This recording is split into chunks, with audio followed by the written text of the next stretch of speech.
वाकई में नाम बदलने से कोई काम होता है, और काम अगर होता है तो उसका क्या फायदा मिलता है? क्या वाकई में कोई सियासी फायदा मिलता है जिस तरह के आरोप लग रहे हैं? ये मानी, सबसे पहले तो राष्ट्रीय टेलीविजन चैनल पे बैठकर झूठ नहीं बोलना चाहिए जो कलीम मियां भी कर रहे थे।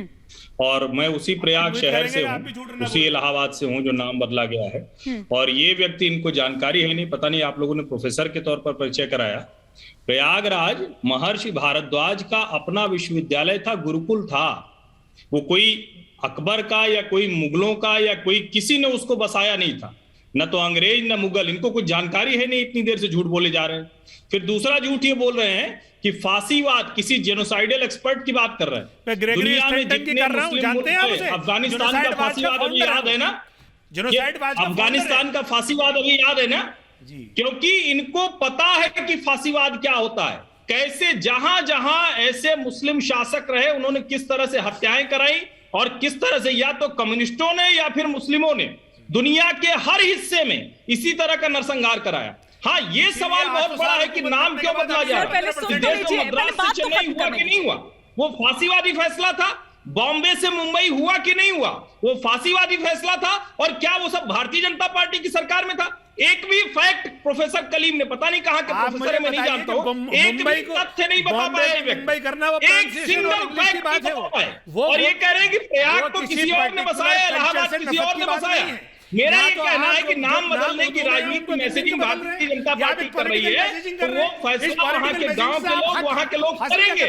कोई कलीमा के नहीं बताएगा कि इलाहाबाद नाम क्या था, प्रयाग के नाम क्या था। उसको छुपा लें, इस बात की जानकारी आप नाम बदलते रहिए, पब्लिक और जनता सब जानती है। आज आप इस पॉलिटिकल मैसेजिंग के थ्रू अपनी नाकामी को बचाना चाहते हैं। प्रयागराज है, उसको किसी ने नहीं बताया इलाहाबाद को नाम बदलना, सब जानती है। इसके अलावा कुछ नहीं हुआ, ठीक है, इसके अलावा कुछ नहीं हुआ। या तो समझ रखिए, जानकारी रखिए, तब बोलिए, नहीं तो मत बोला कीजिए, चुप रहा कीजिए। ठीक है, ठीक है, बिल्कुल। हाजिक खान साहब भी यहां पर कुछ रिएक्ट करना चाह रहे हैं, फटाफट से वो क्विक रिएक्शन एक मैं आपका भी चाहूंगी, उसके बाद में कुछ और जानकारी जो अपने दर्शकों तक यहां पर देना चाहूंगी। हाजिक खान साहब, देखिए मैडम, बात यह है कि हिंदुस्तान में अगर नाम चेंज करने की परंपरा शुरू होती तो जैसा कि आपके सामने रामपुर है, वहाँ 80% आबादी मुसलमानों की है।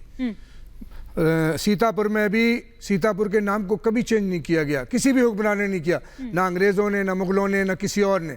ये मुल्क सबका है और इस मुल्क में रहने वाले हिंदू और मुसलमान सब इस मुल्क के बाशिंदे, नागरिक हैं, और उनके पुरखों के भी नाम को अधिकार है कि मुसलमानों के पुरखों के नाम को ना चेंज किया जाए। और मैं ये कहना चाहता हूँ कि सरकारों का नाम चेंज करने से पॉलिटिकल कोई फ़ायदा हो सकता है, लेकिन सरकारी नुकसान होता है, पैसा वेस्ट होता है, दुनिया भर का खर्चा होता है नाम चेंज करने में।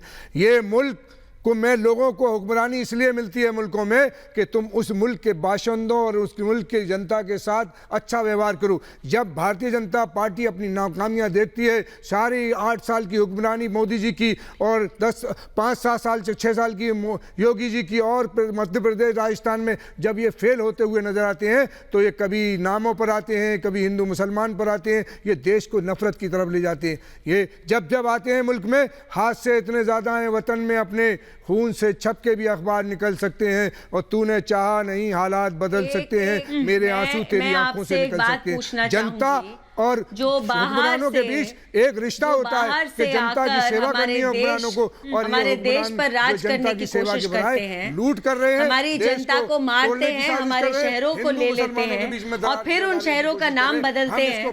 तो आपको नहीं, एक मिनट, हिंदू मुसलमानों के बीच में दरार डालने का काम किसने किया? किसने किया?